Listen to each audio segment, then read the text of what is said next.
All right, it's Illinois in Focus Daily on this Hump Day Wednesday. Busy days at the state capitol. Both chambers in yesterday. The House passed a bunch of bills. The Senate's expected to pass a bunch of bills today.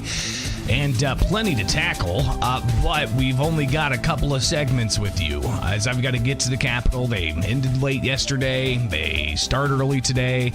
The governor's got an event at 9 o'clock, so we'll see how that goes. I do want to just give everybody a heads up. Still seeing if I can work out the kinks on the live stream. I don't know if it's my access to a certain Wi-Fi network at my house. I've got two of them. We'll see if, a third one might do the trick. I don't know, maybe Starlink or something like that. So there's just virtually no interruption. But hopefully we do have a consistent show today for the live show. So I want to thank those who were patient with me yesterday, checking out the live chat. But also keep in mind, you can get the podcast where you get podcasts. Just search Illinois in Focus. And don't forget the headlines in your inbox at thecentersquare.com.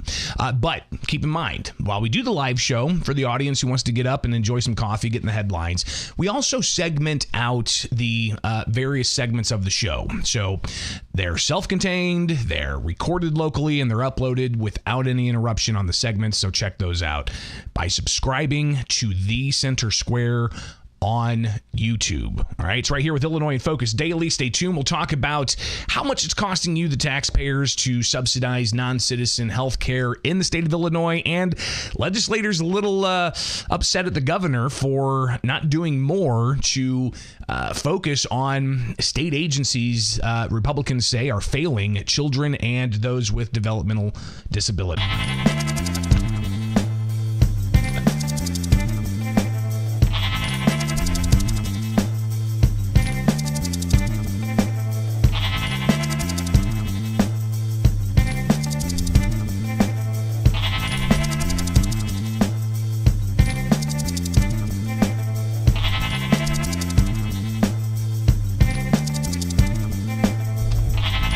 His agencies, which he is supposed to take full responsibility for, are failing the people of Illinois. They are allowing the most vulnerable to be abused and neglected over and over again. That is State Representative Bradley Fritz from the House yesterday. He joined others, Republicans, blasting the governor for continued problems with the department. It's covering the state house. It can get to date. It can get kind of it can get kind of gut wrenching. All right, there's no question.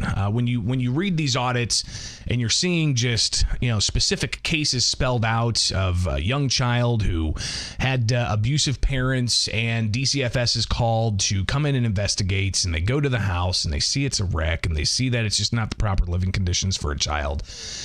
And then DCFS kind of, files a report, and not much is done.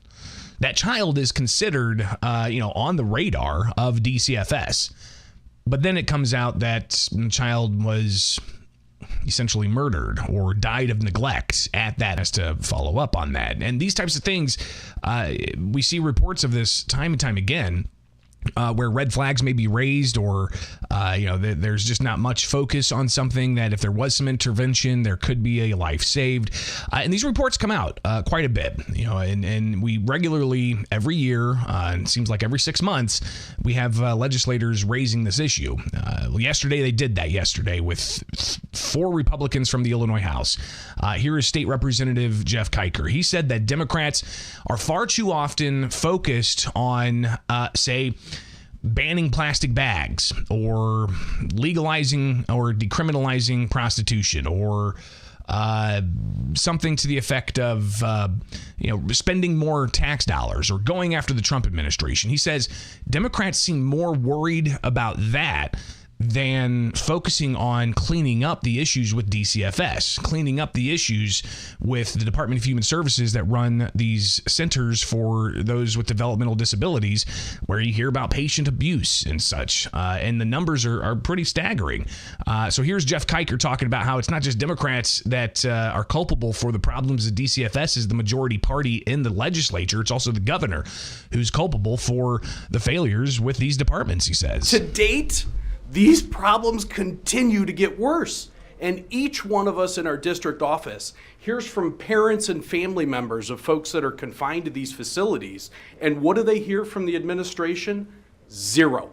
When is the last time you heard the governor say, we've got a disaster in DCFS, we're going to step up and fix it, and no child is going to be harmed going forward? When is the last time the governor has visited a SILA to see what the conditions that these people live in? It doesn't occur. He doesn't put attention on the most vulnerable members of our society, and that's regardless of what's happening in D.C. Every Democrat upstairs would rather have you asking the question, a $15 billion increase per year over a very quick... More focused on blast or whatever problems there may be, trade, tariffs, stock market, threats of funding being withheld from schools that do DEI, or that, jurisdictions that have sanctuary policies, which we'll talk about coming up. But he says they're not focusing on, the real substantive issues of vulnerable people being impacted. Well, yesterday, Governor J.B. Pritzker had a moment signing a trade or a memorandum of understanding with the UK, but it gave me the opportunity to ask him for a response to what the Republicans had to say. And I said, listen, Governor, what are you doing at DCFS? Hundreds of underreported child deaths, thousands of cases of abuse.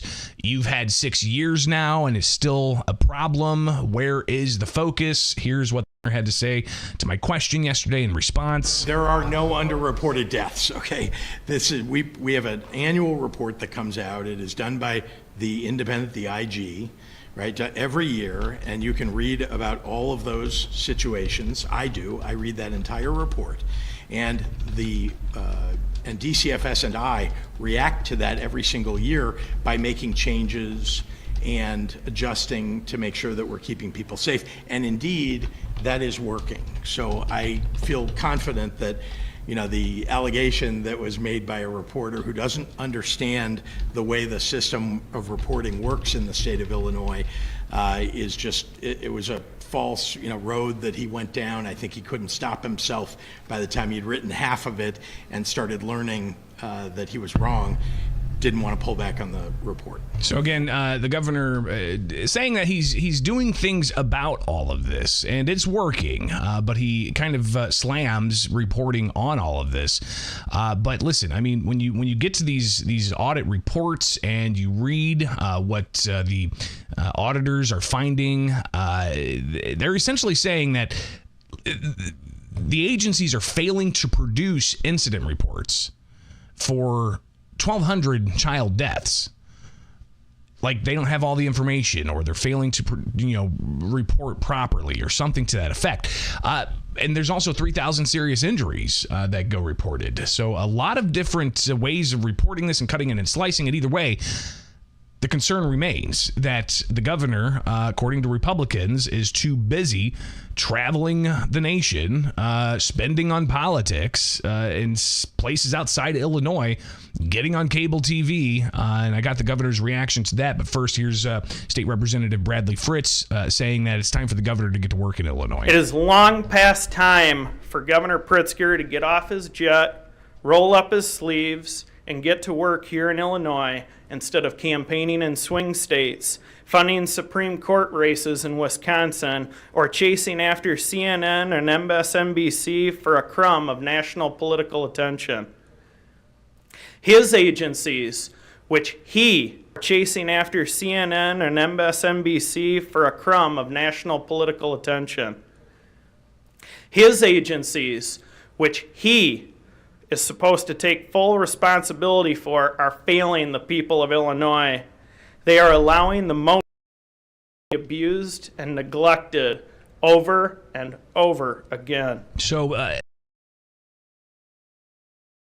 to care for those with developmental disabilities, everything from people being punched to not having proper.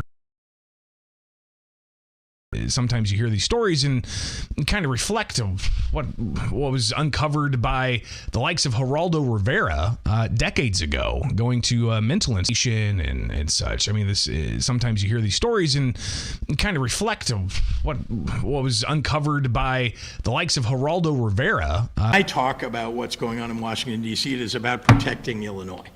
The President of the United States, actually the Congress, is proposing taking away health care from potentially 1 million people in the state of Illinois. So when I stand up and rail against that, and when I stand up and explain to folks out there that we need to fight to make sure that we're not, that we're not going to be subject to taking away health care from 1 million people, that's because I am deeply concerned about the people of the state of Illinois. I don't think in this circumstance can anybody who holds state office can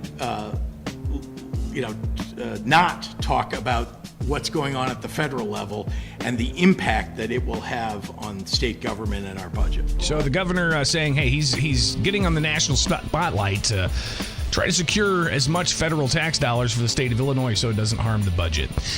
We'll watch what happens. I don't know. It's Illinois in Focus Daily. I'm Greg Bishop. Like, subscribe, hit that notification bell. Get the podcast where you get podcasts. Get the headlines in your inbox at thecentersquare.com. But don't forget, wake up with us each and every weekday morning here with The Center Square on YouTube.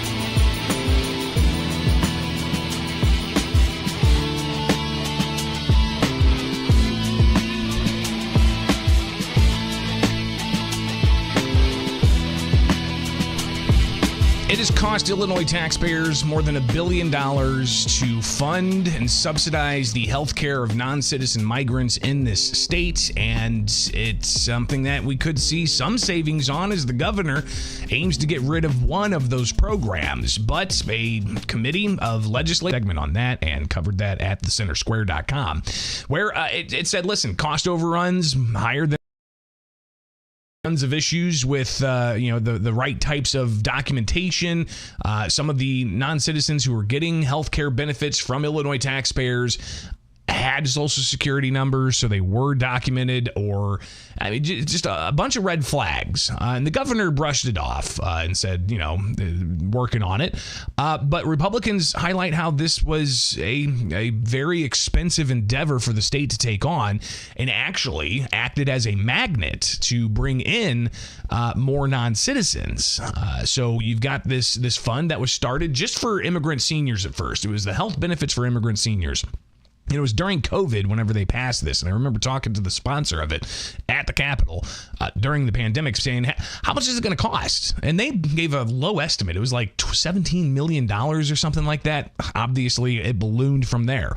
And despite it ballooning more than what the estimates were for the Healthcare for Immigrant Seniors program, they decided to have the health benefits for immigrant adults. So from 42 to 65, that's the adults. 65 and up, that's the seniors. And you're talking tens of thousands of people on the rolls here. Now, last year, the governor tried to put a cap on how many people could enroll in that non-citizen healthcare subsidy.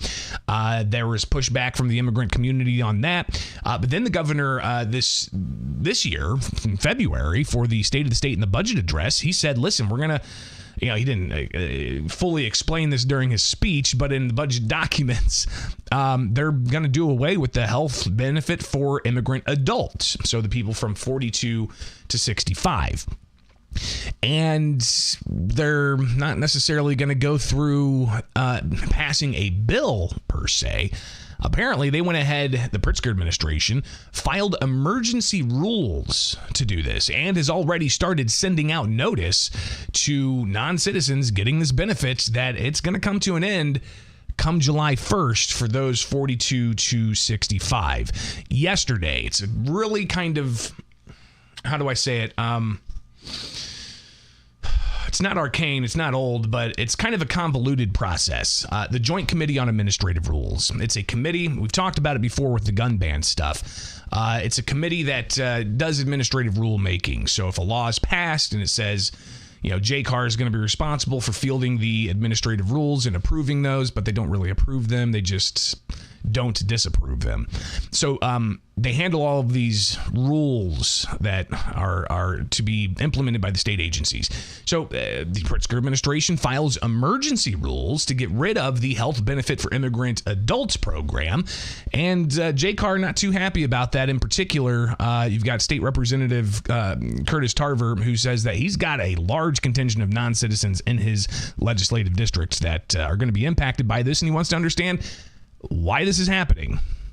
Here he is talking to Omar Shaker from the Department of Human Services. I just want you all to kind of walk me through the initial emergency rules, how we got here, and then these new proposed emergency rules, why we have them now. So, how far do you want me to go back? Because I want you to go back to there being a victory lap by the administration about helping these individuals and simultaneously filing emergency rules to kill the program. And then here we are with JCAR with the responsibility of killing the program. So essentially, he says that the Pritzker administration took a victory lap with all of this and now is asking JCAR to be the bad guy. Here's the answer from the Pritzker administration's official. The governor presented a budget in February of this year that did not have any money allocated for the program, and that's when we began to initiate the process of creating these administrative rules to respond to that, if that is the eventuality. So it looks like it is going to be the eventuality because they filed emergency rules to do that, and they've already started putting out notices starting earlier this month saying, hey, health benefit for immigrants, adults participation, it's going to end, and if you are part of it, expect to not have health care coverage subsidized by the Illinois taxpayer come July 1st. Here is Tarver talking about how he wants more outreach for how this is going. I have a significant undocumented population. This is affecting them in a way that none of us can really truly understand because we're fortunate enough not to be in that position. It's very concerning to me. I would like to certainly have a conversation offline as well about specific outreach so that those individuals are aware and they can get the resources that they need, because I don't think any of this is their fault, whether it's the administration, I don't think it's JCAR for sure, or the legislature. It's certainly not their fault, and I want to make sure those individuals have the best opportunities possible. So how this plays out, obviously it's all going to be part of the budget process, which they have to get a budget together by May 31st, right? And hopefully I can educate you on how that comes together, because there's going to be two huge documents that we get in the last week of session. One is going to be the probably 3,500 page line by line budget document. The other thing is going to be the budget implementation bill, what they call a BIMP.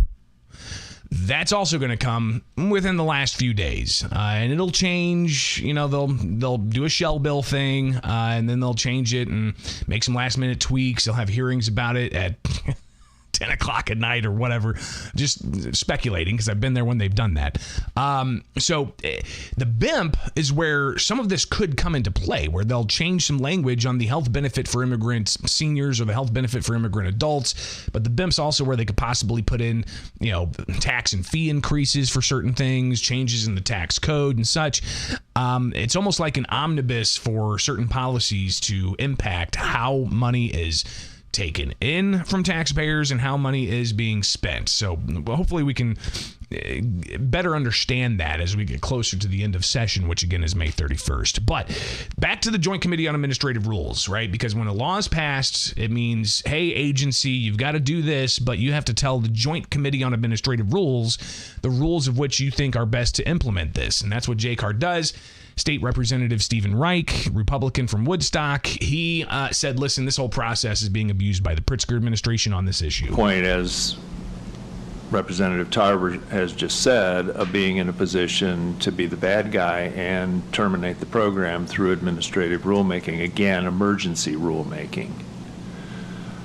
I just want to make the point that I believe this is an emergency of the administration's own making. So emergency rules that were an emergency of the administration's own making, more from Reich. This I think, was an abuse of the emergency rulemaking authority at the outset of this whole process, and I would say that it's also an abuse of it's an abuse of JCAR to use us as the vehicle by which this program is terminated, when I think the whole issue now is we're terminating a program that was created as an emergency by the administration itself. I think there's a lot of accountability there that belongs someplace other than in this room.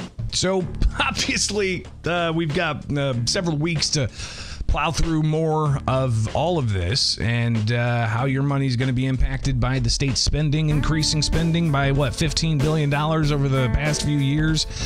Money keeps going up and up and up, new programs and such, and more tax and fee increases. We'll talk about it every morning here with Illinois in Focus Daily. I'm Greg Bishop. Like, subscribe, hit that notification bell. Get the headlines in your inbox at thecentersquare.com. Go to newsletters, especially for the Illinois page. You can find all of that and more. But don't forget, you can also get national headlines as well at thecentersquare.com. We'll see you back here very soon.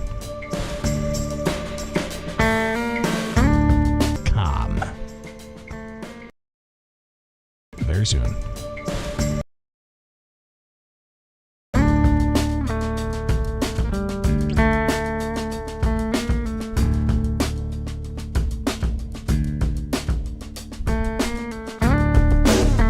All right, that's all I got. Back to the State House. Still a lot of high-flying activity, but go to thecentersquare.com where you'll see headlines such as House passes numerous bills, including rent controls and mascot measures. You can also get some quick hits as well. But let's just go ahead and quickly, how many bills did the House pass yesterday? Because keep in mind, Monday, they passed 71 bills. So let's go to legislative reports. Let's pull up April 8th. I mean, listen, I was there, but I didn't count every bill that went through. Let's go bills passed the House. Get that report pulled up. Oh, boy. They passed 75 bills.